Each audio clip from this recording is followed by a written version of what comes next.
हाय मेरे YouTube family, आप सभी का मेरा नमस्ते प्रणाम, जय श्री राम। दोस्तों, तो आज हम चर्चा करेंगे कि माघी महीना का पूर्णिमा कब से शुरू है और माघी महीना का पूर्णिमा जो माता बहन करते हैं उनको किन किन बातों का ध्यान देना है। तो आप लोग इस वीडियो को अंत तक बने रहिएगा। मैं इस वीडियो के माध्यम से आप लोग के साथ सारा बात क्लियर करूँगी।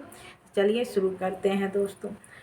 तो इस बार का माघी पूर्णिमा का दिन तारीख पड़ रही है, दिन बुधवार है, 8 फरवरी 2025 को मनाया जाएगा दोस्तों। और जो माता बहन कमेंट किए हैं कि क्या दीदी मैं पहला बेर माघ का पूर्णिमा माघ से उठा सकती हूँ, तो जी हाँ, आप माघ का पूर्णिमा माघ से उठा सकते हैं। उसके लिए कोई दिक्कत नहीं है, क्योंकि ये माघ का महीना जो है ये पावन महीना और पवित्र महीना के नाम से जाना जाता है दोस्तों।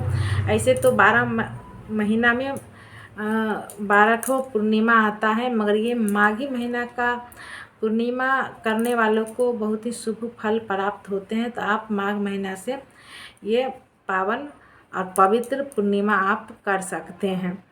तो दोस्तों, ऐसे 12 महीना में 12 ठो पूर्णिमा मनाया जाता है, मगर माघी महीना का पूर्णिमा का एक अलग ही महत्व दिया गया है दोस्तों। कहा जाता है कि ये माघी महीना का पूर्णिमा जो भी व्यक्ति सच्चे निष्ठा और श्रद्धा से करते हैं उनको भगवान नारायण सारी मनोकामना पूर्ण करते हैं और उनकी सारी इच्छा पूर्ण होती है। तो आप ध्यान में रहे कि जो माता बहन करते होंगे वो तो नहीं है, गलती करेंगे। जो माता बहन नए हैं, नए नए कर रहे हैं, उन माता बहनों को कुछ विशेष नियमों का पालन करना है। तो चलिए शुरू करते हैं। तो पूर्णिमा के दिन आपको पूर्णिमा से एक दिन पहले आपको घर आंगन साफ कर लेना है। अच्छे से देखिएगा कहीं आपको घर में मकड़ी का झोल नहीं लगना रहना चाहिए। अच्छे से घर आंगन साफ करने के बाद आपको पूर्णिमा के दिन, जिस दिन पूर्णिमा रहेगा उस दिन आपको सुबह ब्रह्म मुहूर्त में उठना है। ये नहीं कि 6 या 7 बजे ऐसे नहीं उठना, ब्रह्म मुहूर्त में आपको उठना है और उसके बाद आपको स्नान करना है। आपको अगर अगल बगल में सरोवर या तालाब पवित्र है तो आप उसमें जाकर स्नान धारण करें। अगर नहीं है तो आप घर में भी कर सकते हैं। इस दिन प्रयागराज का स्नान, अमृत स्नान भी इस दिन किया जाएगा। तो आप उसका भी नाम लेकर के उसका नाम लेकर के भी आप कर सकते हैं। तो आपका अमृत स्नान भी घरे पर हो जाएगा। कहता है ना, मन चंगा तो कथौती में गंगा। तो आप उनका नाम लेकर के आप घरे पर कर सकते हैं। अगर तालाब में है तो आप तालाब में कर लीजिएगा तो और अच्छी बात है। अगर नहीं है तो आप घर पर कर लीजिए, गंगा जल डाल करके। याद रहे कि गंगा जल हमेशा ठंडा पानी में डालिएगा, गर्म पानी में गंगा जल नहीं डाला जाता है। तो आपको ब्रह्म मुहूर्त में नहा धोने के बाद आपको सूर्य देव को अर्घ देना है। सूर्य देव को जल अर्पित करना है। सूर्य देव को जल अर्पित करना है। आपको उगते हुए सूर्य देव को आपको जल अर्पित करना है, क्योंकि अमावस्या पूर्णिमा के दिन चांद और सूरज का ही दिन होता है। तो उस दिन आपको उगते हुए सूरज को जल अर्पित करना है। उस दिन तिल का लास्ट दिन रहता है माघी महीना का, तो उस दिन तिल का बहुत ही बड़ा योगदान दिया गया है, बहुत ही बड़ा महत्वपूर्ण दिया गया है। तो उस दिन आप जहाँ जहाँ भी काम करिएगा हर जगह पर थोड़ा थोड़ा तिल और गुड़ गिराते जाइएगा। तो आप सूर्य भगवान को जल में भी थोड़ा सा तिल और गुड़ डाल करके आप जल अर्पित कर सकते हैं। उसके बाद आप तुलसी माँ को भी घंटी आरती के साथ आप पूजा करें। और हो सके तो आपके पास गाय का दूध है तो आप गाय का दूध से माँ तुलसी को स्नान कराएं, क्योंकि उसमें माँ लक्ष्मी का वास होता है और पूर्णिमा माँ लक्ष्मी के नाम से ही किया जाता है और नारायण के नाम से ही किया जाता है। तो आप उस दिन माँ लक्ष्मी को आरती करें, तुलसी आरती करें या माँ लक्ष्मी को दूध से स्नान कराएं, उनका पूजा करें, पान प्रसाद चढ़ाएं। और पान प्रसाद चढ़ाए, हो सके तो आप हलवा का भोग भी लगा सकते हैं। माँ लक्ष्मी का हलवा बहुत प्रिय है तो आप हलवा का भोग भी लगा सकते हैं। उसके बाद अपना घर में आप नारायण, माँ लक्ष्मी और नारायण का पूजा करिएगा उन दिन। और उनको साथ में गौरी शंकर और गणपति बप्पा के सारे प्राणी, सब प्राणी को आपको पूजा करना है। उसके बाद घर में आप पूजा पाठ करने के बाद आपको ध्यान रहे कि आप हलवा बना करके भोग लगा सकते हैं, नहीं तो आप खीर का भी भोग लगा सकते हैं, मगर आपको मीठा कुछ बनाना है। आप पुआ भी बना सकते हैं, क्योंकि खीर भी चढ़ाते हैं लोग, मगर विष्णु भगवान का पीला चीज़ ज़्यादा ही प्रिय है। तो आप पुआ थोड़ा सा हल्दी डालकर मालपुआ चढ़ा सकते हैं या हलवा का भी भोग लगा सकते हैं, वो भी लाल रहता है। फल में आप पीला पीला फल चढ़ा सकते हैं, फल में सब फल चढ़ा सकते हैं आप।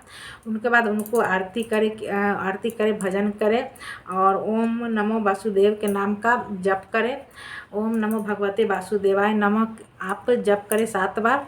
उसके बाद ये सब आपको अपना घर में करने के बाद आप पीपल वृक्ष का पूजा जरूर करें। पूर्णिमा के दिन पीपल वृक्ष का पूजा करना बहुत ही शुभ माना गया है। कहता है कि पीपल वृक्ष में 34 देवों जनों का वास होता है।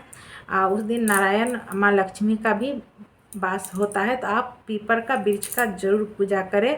और पीपल वृक्ष के नीचे आप एक केला का पत्ता पे आप अक्षत गेंदा का फूल, याद रहे कि आप फूल पुष्प में पीला ही गेंदा का ही फूल चढ़ाए। माँ लक्ष्मी का आप उड़हुल का भी चढ़ा सकते हैं। अक्षत, मौली, फल, केला, नाशपाती ये सब आप मतलब वृक्ष के नीचे आप बादाम, मिश्री सब आप है जो चढ़ा सकते हैं। उसके बाद एक मौली का धागा को 16 बार आपको पीपल वृक्ष में लपेटना है और उनसे प्रार्थना करना है कि हे नारायण, हे 34 देवजनों, मैं आपके चरणों में शीश झुकाती हूँ। आप जिस तरह पूर्णिमा के दिन उजाला छाया रहता है, उसी तरह आप मेरी ज़िंदगी में, मेरे घर परिवार में उजाला बनाए रखिएगा और अपना कृपा बनाए रखिएगा। ध्यान रहे कि आप जब ये सब करने, ये सब तो हो गया दिन का पूजा। रात में मेन पूजा आपको रात में करना है। रात में माँ हलवा या खीर, या हलवा बना लियो कोई दिक्कत नहीं, खीर भी बना के चलेंगे, मगर हलवा ठीक रहता है। आप बना करके सूजी का हलवा, और उसके बाद आपको चंद्रदेव को भी अर्घ देना है, उनको भी आरती करना है।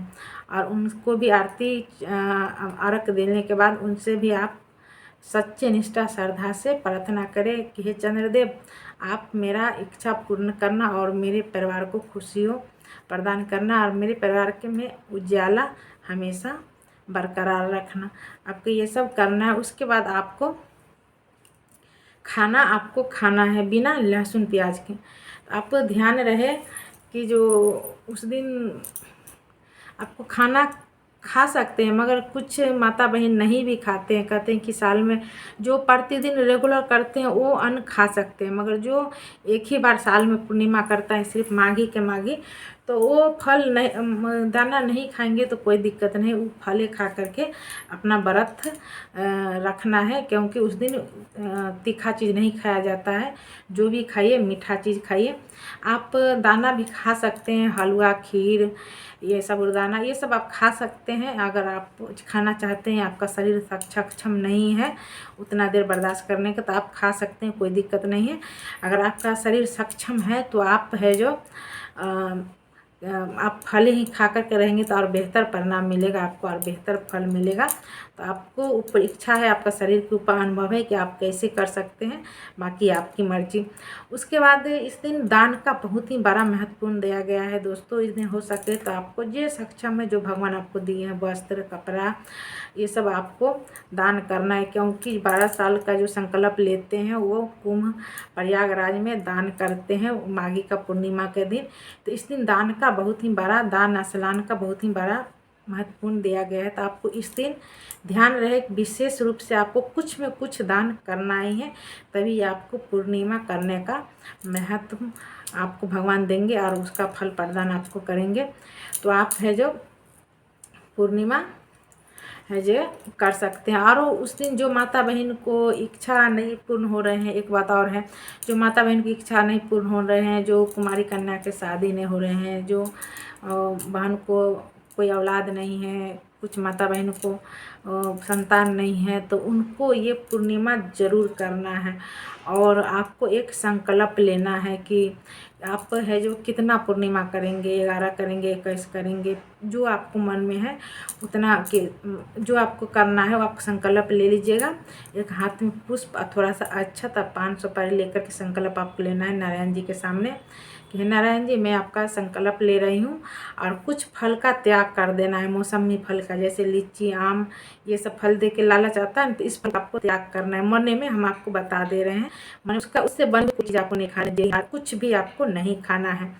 आपको उस दिन आपको वो इस संकल्प लेते हुए इस फल को, और आप कितना पूर्णिमा करेगा उसका आपको संकल्प लेकर के आप अपना व्रत को प्रारंभ करना है। और आपको कुछ आप फल वगैरह खा लीजिएगा। आपको जब तक आपको ये संकल्प पूर्ण हो, आप देखिएगा कि आप ये संकल्प लेने के बाद आपका जैसे जैसे करते जाएंगे आपकी ज़िंदगी में वैसे वैसे अच्छे हर चीज़ होते चल जाएंगे। और देखिएगा कि एक दिन आपको जितना आप संकल्प लिए थे उतना पूर्णते ही आपकी सारी मनोकामना पूर्ण हो जाएंगे दोस्तों। तो दोस्तों जो उसके बाद आप थोड़ा सा हम बता दिए खाने पीने के बारे में। उसके बाद नेक्स्ट दिन आप फिर आप सुबह उठ करके जो आपका भोजन है सुबह में आप लहसुन प्याज के खाना खा सकते हैं, उसके लिए कोई दिक्कत नहीं है। तो दोस्तों मेरा वीडियो इतना ही। आप लोगों को कैसा लगा, जो मैं करती हूँ वही आप लोग के साथ शेयर कर रही हूँ। तो आप लोग का मेरा वीडियो थोड़ा सा भी अच्छा लगे तो वीडियो को एक लाइक ज़रूर कीजिएगा, कमेंट में जय श्री राम ज़रूर लिखिएगा।